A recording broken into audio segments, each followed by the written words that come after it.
Salam qızlar, necəsiniz?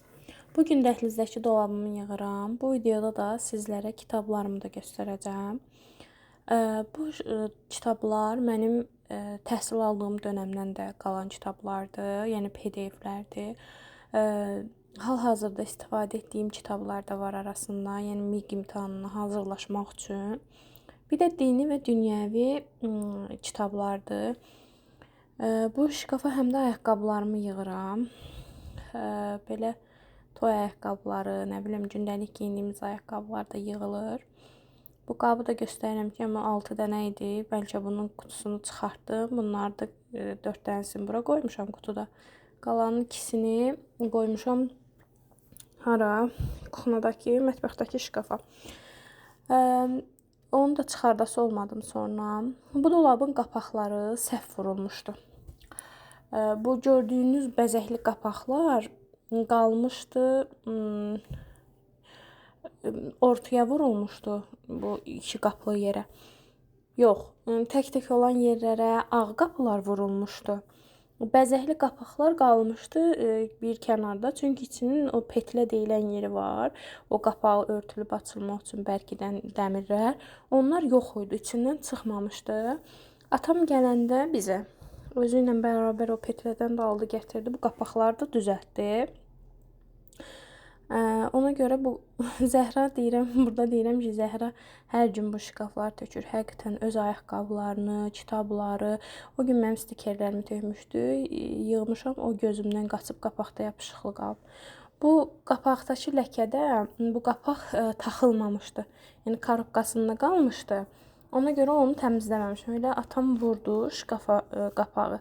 Ondan sonra elə ortalıqdan kitab yığılsın deyə kitabları yığmışam, oranı bir də açmamışam. Nədirsə o da karton yapışıb, ləkə qalıb, nəsə elə bir şeydir, onu da təmizləyirəm. Yəni bu qapaqlar kənarda qalmışdı. Ortadakı sadə düz ağ qapaqlar hər tək gözlərə vurulmuşdu. Yəni orta o 2 mərtəbə olan yer, uzun yer açıq qalmışdı. Bu PDF-ləri yoldaşım çıxartmışdı iş yerində deyəsən, yoxsa hardasa çıxartdırmışdı. Amma belə çıxartdırmaqdansa, baxın nə cür bəlağə var məsələn, 3 hissəlidir də bu. Almaq daha belə yaxşıdır, həm maddi baxımdan, həm də gözəllik baxımından daha yaxşıdır da almaq. Çünki belə çıxartdıranda yaxşı olmur. Bu mənim pedaqoji təcrübə kitabçamdır. Saxlayıram hələ də yadigar kimi. Bunlar zaldakı TV stendinin altındaydı. Onları da gətirib bunlarla bir yerdə qoydum. Bunlar əlavə vəsaitlərdir. Şagirdlərə dərslər keçəndə eləyirəm. Yəni onlardan istifadə edirəm. Bu kitab ayraclarını, qanun nəşriyyatlarını pulsuz verirdilər. Qrup yoldaşım bir ovuc götürüb çıxmışdı, bizə də vermişdi, biz də götürmüşdük. Bunlar da mənim təhsil aldığım dönəmdə çıxartdırdığım PDF-lərdir. Bunların hamısını yığıb xanımlar bir kənara qoyacağam. Bizim ixtisasımızda əski Azərbaycan yazısını da bir semestr ərzində keçmişdilər bizə. Xanımlar, əslində mən səsli videolar artıq çəkmək istəmirəm, çünki özümə maraqsız gəlir. Səsli olanda daha yaxşı olur. Səssiz olanda yazı ilə daha yaxşı olur. Sadəcə olaraq bu videoda çox şey danışmışam, izah etmişəm sizə. Ona görə məcbur üstəndə belə səs yazdım. Bu göstərdiyim 3 kitab, 3 kitabdan ikisi Yaqub Babayev və Fəxrəddin Yusifovun kitabları öz müəllimlərimizdir. Hər biri çox savadlı müəllimlərdir. Yəni onların öz kitablarıdır. Onların dərsinə girəndə biz o kitablardan oxuyurduq. Çox qəşəng kitablardır, maraqlı kitablardır. İnsan işinə də yarayır. İngilis dili o mənim neçənci sinif idim, Allah bilir. Universitetə hazırlaşdığım dönəmdən yəni istifadə edirəm. Bu məktubdakı qadın çox gözəl kitabdır, çox axıcıdır. Bunun Mürşid Mehdinin mən imza gününə də getmişdim. Bu Qorxulu Tehran kitabı çox sıxıcıdır da, yəni. O qız var idi, bunu artıq mən 2-ci kursdan, 1-ci kursdan oxumuşdum. Səhv eləmirəmsə 2-ci kursda. 500-nə qədəm, 600-nə qədər səhifənin 300-nə kimi gəlmişdim, ondan sonrasını oxumamışdım. Çünki niyə? Maraqsız oldu qız öləndən sonra. Bu məşhur adamın məşuqəsi həyat dərsidir, yəni konkret olaraq. Bunu hər qıza tövsiyə edərəm ki, yəni oxusun, insanın ağlını başına gətirir. Elif Şafaqın Eşq kitabı da mənə maraqlı gəldi. Oxuyanda çox ağlamışlığım vardır. Mövlana Cəmaləddin Rumi ilə Şəms Təbrizinin söhbəti gedir orada. Bu Leyla kitabını maraqlıdır. Mənə dedilər, oxuma, psixologiyan pozulacaq. Amma mən düşünürəm ki, biz Xocalıda bundan daha ağır şeylər yaşamışıq və məktəb dönəmindən onları bizə öyrədiblər də. Bu Müstəmləkə uşağı da yaxşı kitabdır.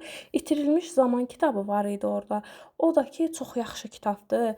Yəni yol nişanlısı şəhid olmuş bir qadının hekayəsidir. Düzdür, mən onun hifzlənməyinə biraz acığım tutdu oxuyan zaman, amma indi düşünürəm ki, hər qadın istəyər ki, xoşbəxt olsun. Bu mənim qəza dəftərimdir. Bu dəftərdə mənim qəza namazlarımı, qəza oruclarımı, bəzi zikirləri, bəzi nə bilim qeydlər götürmüşəm. Yəni hər tərəfli istifadə etmişəm bu dəftəri. İnşallah burada yazılan bütün namazların qəzasını qılmaq qismət olar. Obsi dünyaya, Allahın huzuruna borcla getmək istəmirəm. Allah şeytana lənət eləsin. Belə burada bu Fəxrəddin müəllimin bizim hər birimizin adı elə bil qruplar şəklində otururduq. Hər birimizin adına 26 uşağın hamısının adına onu düzəltmişdi ki, adları görəndə oxusun, yadında qalsın. Çox savadlı, çox titiz bir müəllim idi. Bu da mənim ingilis dili dəftərimdir. Onu göstərirəm ki, yəni mən bunu hardasa 8-ci sinifdən falan belə saxlayıram. İçində yaxşı qeydlər var, suallar var, esselər var. Belə.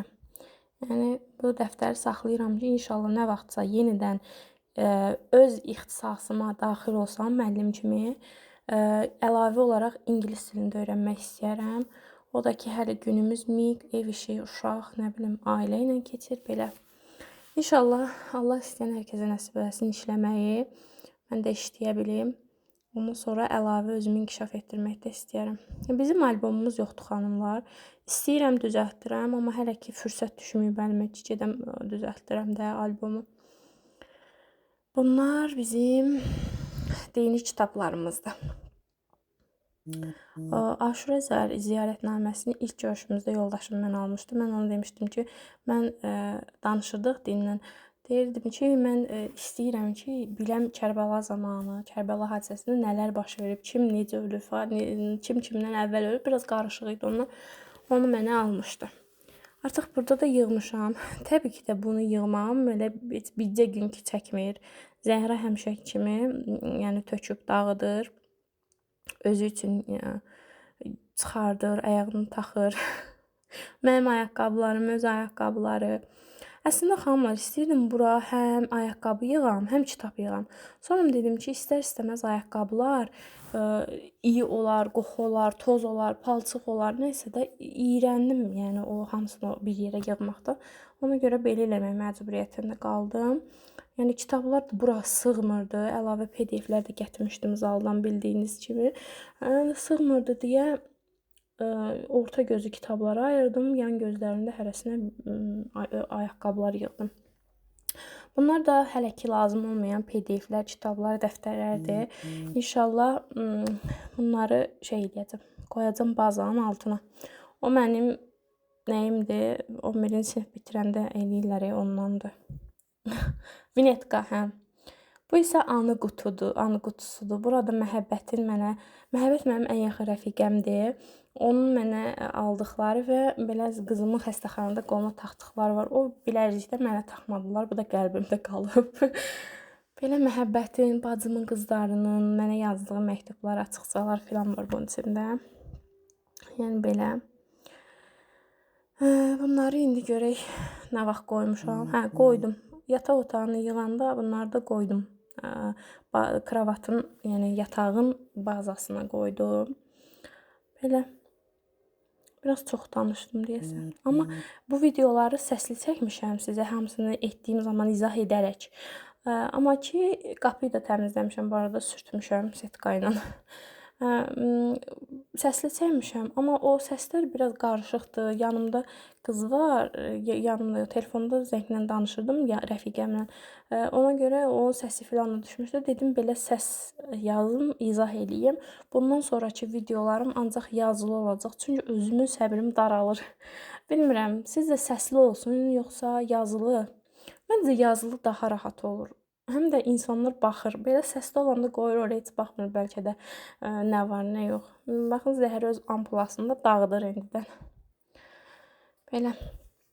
Korobkanı da saxlamışam ki, düzənləyici olaraq istifadə edəcəm. O ayaqqabı şkafının yanındakı qutular mənim listurlarımdır, yəni çilçıraqlarımdır. Amma hələ asa bilməmişik, çünki buranın divarları betondur, belə qəribə bir şeydir. Deşmək olmur da onun normal aparatla. Yaxşı belə güclü bir aparatlar lazımdır. Papa gələndə düzəltdi, amma asa bilmədi, çünki uyğun deyildi buranın dövlətin içində verdiyi listurların yeri ilə bizim aldığımız listurların asılmaq yeri uyğun deyildi. Ona görə yenidən deşiyi açmaq lazım idi. Onun da aparatı yox idi deyə açmadı. Bəli xanımlar, videona səsim uyğun gəlmirdi deyə belə əlavə video qoydum bu tortda. Elə bu təmizlik dövrəmində bişirmişdim. Yandırmışdım yadınızda, yenidən xəmir düzəltdim, bişirdim. Belə xanımlar, bundan sonraki video mətbəx düzənimlə bağlı olacaq. Bəyənib abunə olub like atmağı unutmayın.